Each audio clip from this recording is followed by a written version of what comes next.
Hello friends, welcome back दोस्तों। कैसे हैं आप सभी लोग। मैं आशा करता हूं आप सब लोग मस्त होंगे, मज़ा कर रहे होंगे।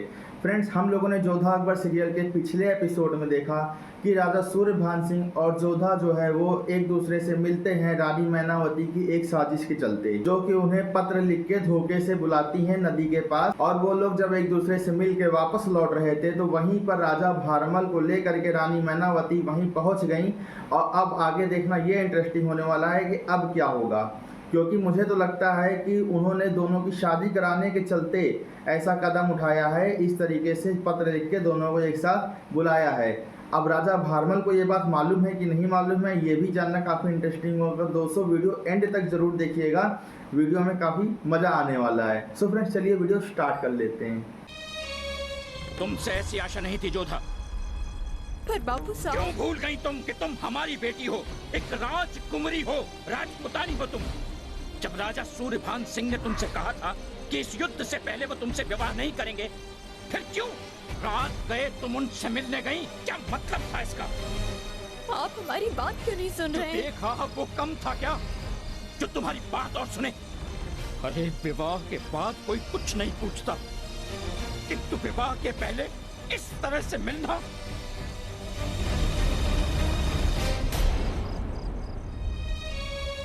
राजा सूर्यभान सिंह से तो हम कुछ कह नहीं सकते, जवाई सारी पदवी दी है हमने उनको। जी चाहता है कि तलाक घोट दे। तुम घोट दीजिए बाबू साहब, पर एक बार हमारी बात तो सुन लीजिए। हम दोनों के नाम से पत्र लिखवाकर बुलवाया गया था हमें बाबू साहब,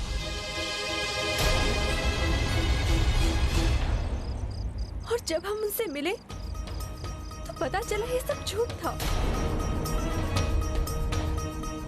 किसी ने मजाक किया था या दुश्मन की चाल थी बाबू साहब।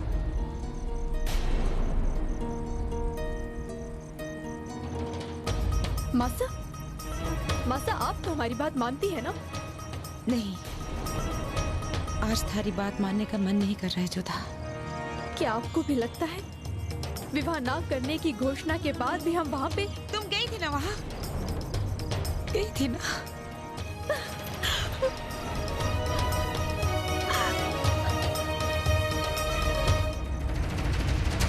हमारा बस चले तो हम जल्द से जल्द इन दोनों का विवाह कर दें। तो क्यों ना हम किसी शुभ दिन पर इनका ब्याह तय कर दें? हमें भगवान दास का सुझाव अच्छा लगा। आप ठीक कह रहे हैं, लाभ पंचमी से अच्छा कोई मुहूर्त हो ही नहीं सकता। किंतु प्रश्न ये उठता है कि राजा सूर्यभान सिंह को समझाएगा कौन? हम समझाएंगे उन्हें। हम जाएंगे उनसे मिलने। नहीं मैनावती, ये एक रानी को शोभा नहीं देता। पर एक माँ को तो शोभा देता है, खासकर जब उसके बेटी की जीवन की बात हो तो। मैनावती बिल्कुल ठीक कह रही है भारमल। उसे सूर्यभान के पास जाने दे, उससे बात करने दे। वैसे भी पुरुष स्त्रियों की बात कम ही टालते हैं। जैसा आप कहें मासा।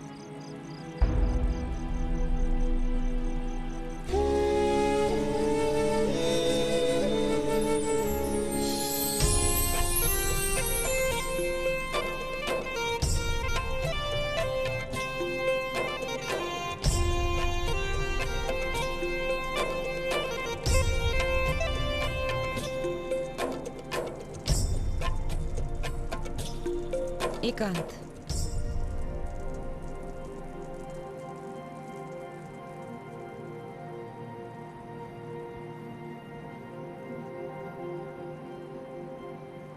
जब ऐसा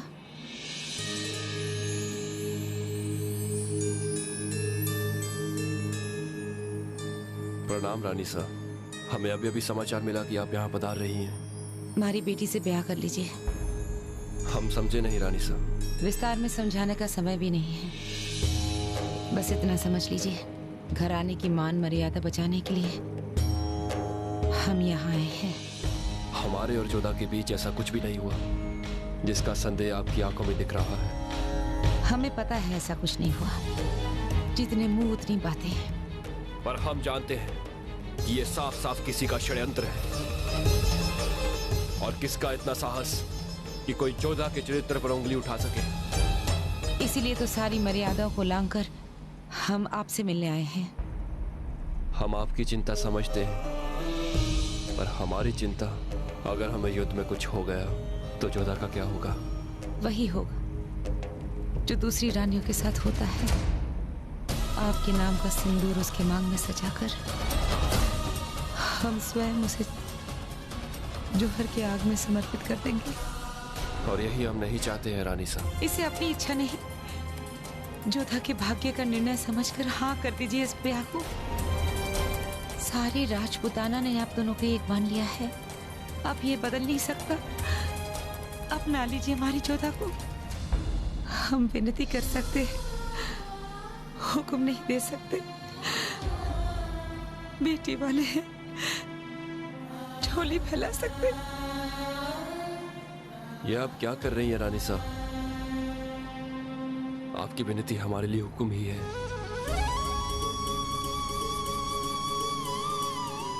हमने निर्णय लिया था कि युद्ध में जलाल का सर काटने के बाद ही हम जोधा से ब्याह करेंगे, पर आज एक माँ अपने बेटे से कुछ मांगने आई है। हमें अवसर कैसे जाने दें? आपका प्रस्ताव हमें स्वीकार है।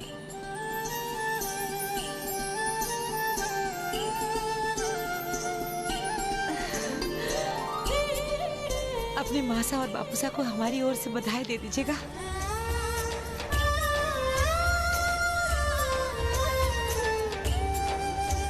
इधर आमेर में बहन का रिश्ता तय हो रहा था, दूसरी ओर भाई अपने ही परिवार पर आक्रमण करने की तैयारी कर रहा था।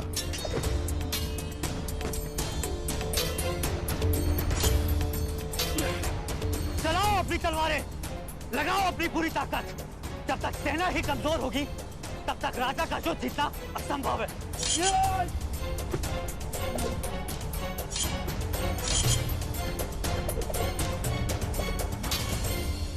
अगर आप सबकी तलवार हमें छू भी गई तो हम मान लेंगे कि आप सब तैयार हैं और हम आमेर पर आक्रमण कर सकते हैं।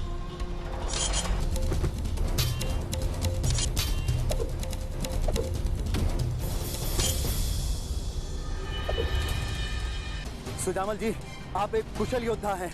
आपसे जीतना तो दूर, हमारे लिए आपको छूना भी असंभव है। हर योद्धा में पूरी सेना का सामना करने की ताकत होनी चाहिए।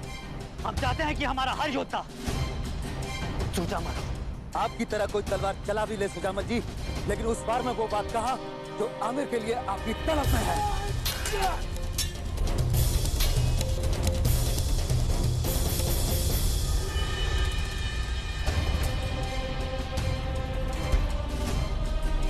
सच कहा आपने, आमेर हमारा अधिकार है और हमारी यही तड़प हमें जिताएगी।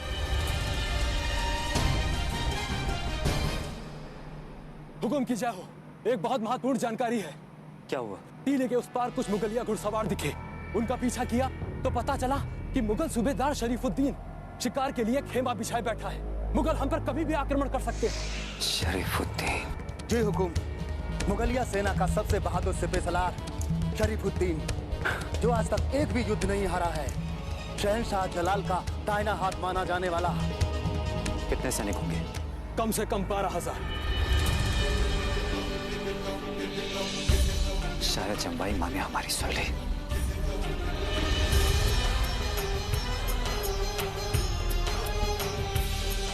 दिन दुगनी रात चौगनी तैयारियां शुरू कर दो।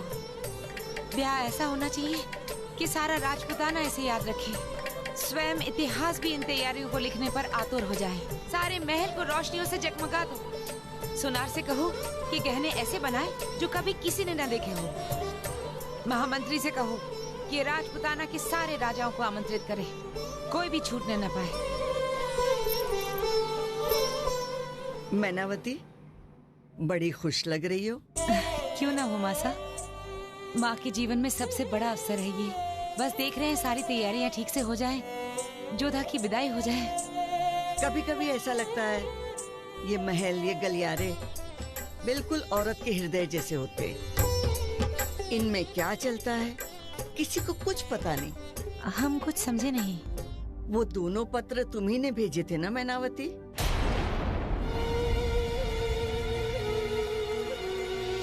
इन पे जिनके नाम लिखे हैं उन तक पहुंच जाने चाहिए और ध्यान रहे।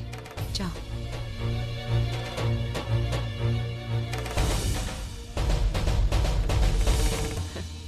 तुम चाहती हो कि युद्ध से पहले जोधा और सूर्यवान का ब्याह हो जाए, है ना? तुम ऐसा क्यों चाहती हो ये हम नहीं जानते और जानना चाहते भी नहीं, लेकिन हम खुश हैं मैनावती। कहते हैं महलों की रानियां गहने बनवाती हैं, बेटियों को विदा करती हैं, पति जब भोजन करता है पंखा हिलाती है, लेकिन मैनावती तुम्हारा खेल देखकर हमें बहुत खुशी हुई, हमें बहुत अच्छा लगा।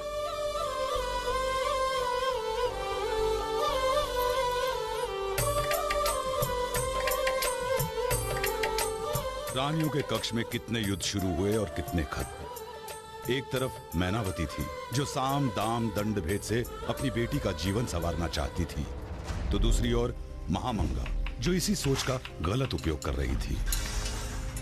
सो फ्रेंड्स, वीडियो खत्म हो गई। वीडियो काफ़ी ज़्यादा इंटरेस्टिंग थी और दोनों लोगों की शादी भी तय हो गई है। जोधा तो मना कर ही नहीं सकती है। और रही बात राजा सूर्यभान सिंह की, तो वो हमें पहले ही पता हो गया था कि राजा सूर्यभान सिंह इन सब के बाद, राजा भारमल के देखने के बाद शादी के लिए मना नहीं करेंगे। और क्योंकि रानी मैनावती भी वहाँ चली गई थी तो और भी ज़्यादा वो नहीं मना कर पाए शादी के लिए। और वहीं पे सुजामल भी अपना जो है वो षड्यंत्र रच रहा है आमेर में अपना कब्जा करने के लिए, क्योंकि उसे लगता है कि जो आमेर है वो उसका है, राजा भारमल ने उसके साथ गलत किया है। अब वाइब तो ऐसी आ रही है कि जो सुजामल है वो मुगलों के साथ मिल करके यानी शरीफुद्दीन के पास ना चला जाए और यही ना कहीं आक्रमण कर दे आमेर के ऊपर, क्योंकि अगर ये आक्रमण कर देगा तो फिर तो शादी हो नहीं पाएगी। और ये चूंकि आमेर में हर चीज़ से अवगत है तो इसे पता भी होगा कि कौन किस तरीके से युद्ध लड़ेगा। तो धीरे धीरे गाइस सिचुएशन बनती जा रही है और बहुत ही मज़ा आने वाला है आने वाले एपिसोड्स में भी। आपको वीडियो कैसी लगी? वीडियो पसंद आई तो एक लाइक जरूर ठोकिएगा, बाकी कमेंट बॉक्स आप ही के लिए है। फिलहाल के लिए चलते हैं फ्रेंड्स, मिलेंगे आपसे जल्दी नेक्स्ट वीडियो में, तब तक के लिए गुड बाय दोस्तों।